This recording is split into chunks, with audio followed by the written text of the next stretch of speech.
Assalamualaikum warahmatullahi wabarakatuh. Waalaikumsalam. Ya, ini mungkin saya hanya buat pertanyaan juga ini. Tadi Pak Ustaz katakan itu ada kebahagiaan yang paling tertinggi. Kebahagiaan yang tertinggi. Nah, tadi sudah dijelaskan ini sudah paparkan tadi Bapak Padu. Ya, kebahagiaan itu tergantung variasi macam. Mungkin ada orang yang sudah kaya, itu juga belum tentu bahagia. Ada juga mungkin ekonominya lemah, tapi dia bahagia. Ya. Tadi dikatakan Pak Delimpo, itu yang anunya kalau orang yang bahagia itu kalau kita sudah tenang, kita yang enak itu bahagia itu.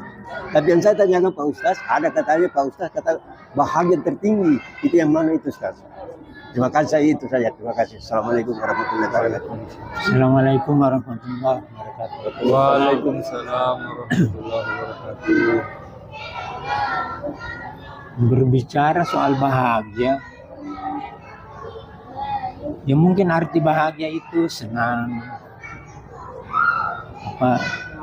tidak terlalu ini kalau ada masalah, ya tidak usah jadi masalah, dicari saja solusinya bagaimana sehingga bisa mengatasi masalah itu. Nah, itu sudah tenang itu kalau kalau belum menemukan ya nanti akan datang itu waktunya untuk bisa ini. Jadi setelah dikomunikasikan dengan anak-anak kalau ya begitu. Saya kira karena ada saja kita membuat kita itu tidak tenang. Nah, inilah yang dijaga, jangan sampai kita ya. Saya pikir dengan ajaran salat ini kita bisa khusyuk, itu kita bisa mencapai itu namanya tenang dan bahagia. Kemudian ada lagi dilanjutkan dengan berzikir. Berzikir saja katanya dengan membaca itu la ilaha illallah, itu kan sudah tertinggi itu. Zikir yang tertinggi adalah la ilaha illallah. Apakah dengan menyebutkan hanya 1-2 kali saja atau sempatnya itu karena mau qamat, ya itu saja. Kalau memang panjang waktu, ya bisa. Apa betul itu dengan 1000 kali bisa dibaca la ilaha illallah, la ilaha illallah, la ilaha illallah 1000 kali ada keutamaannya? Ini pertanyaan. Ya, apakah ada memang begitu? Apakah ada hadisnya? Ya enggak apa-apa kalau saya bilang apakah ada hadisnya, karena Nanda sudah belajar di UIN. Kalau tidak salah dengar tadi itu sudah banyak jurusan yang pernah diikuti, itu bagus sekali. Sudah bisa memperbandingkan apakah perbandingan mazhab, ya. Karena saya seorang keluarga dulu itu dia kalau perbandingan mazhab dia pernah juara di Makkah sehingga dia bisa menjadi ketua majelis ulama mulai dari yang kedua sampai dia usur 5-6 kali, barangkali diperpanjang sampai usur, baru diganti yang terakhir 2 terakhir ini.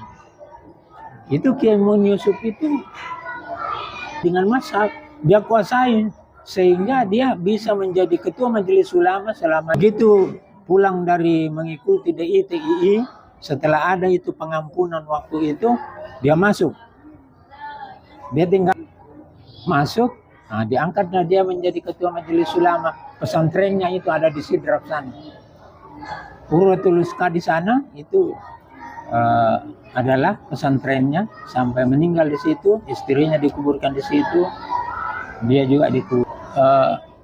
Saya sekarang berusaha praktekkan itu la ilaha illallah. Umpamanya antara ini ada kira-kira 10 menit menunggu, saya baca la ilaha illallah di situ. Ya, la ilaha illallah, la ilaha illallah, la ilaha illallah, la ilaha illallah. Itu saya berusaha tenangkan hati itu.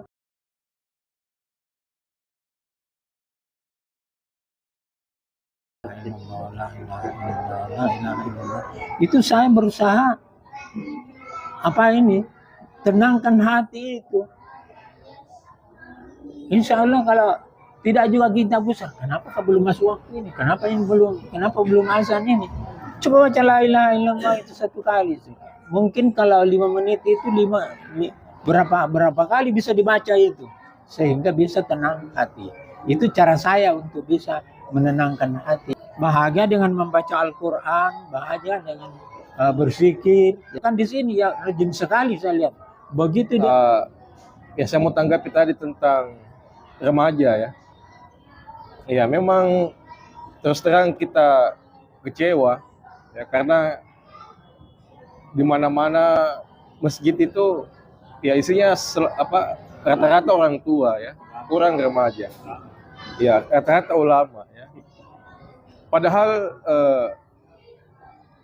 justru sebenarnya Allah Subhanahu wa taala menurut beberapa ustadz itu lebih senang sebenarnya kalau yang rajin itu ke masjid remaja dibanding dengan orang tua.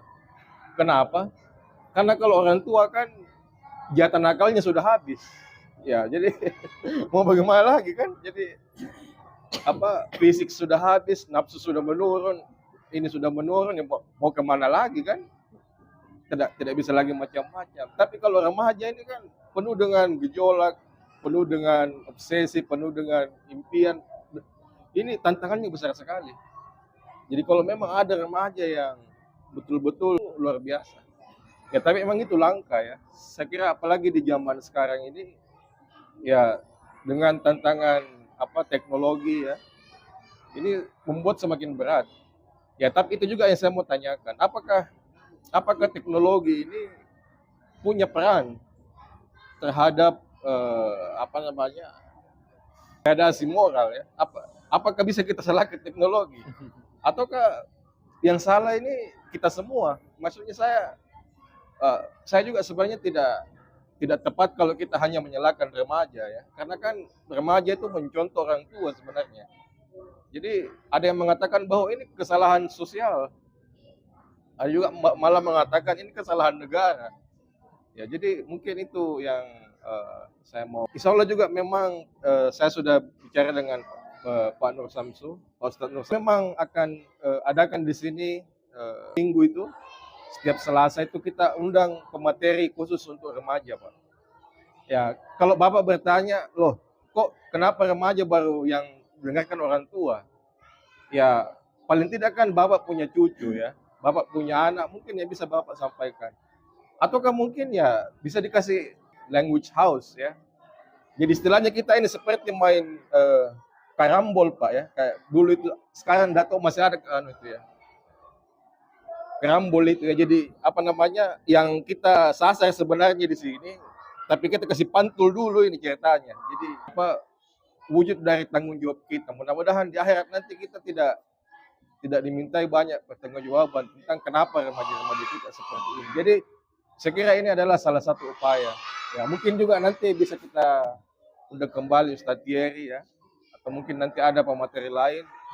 Intinya kita akan fokuskan untuk 1 bulan itu ya, karena itu tadi ya, karena memang kalau kayak orang-orang tua begini kita kan sudah harus ada pembinaan ya.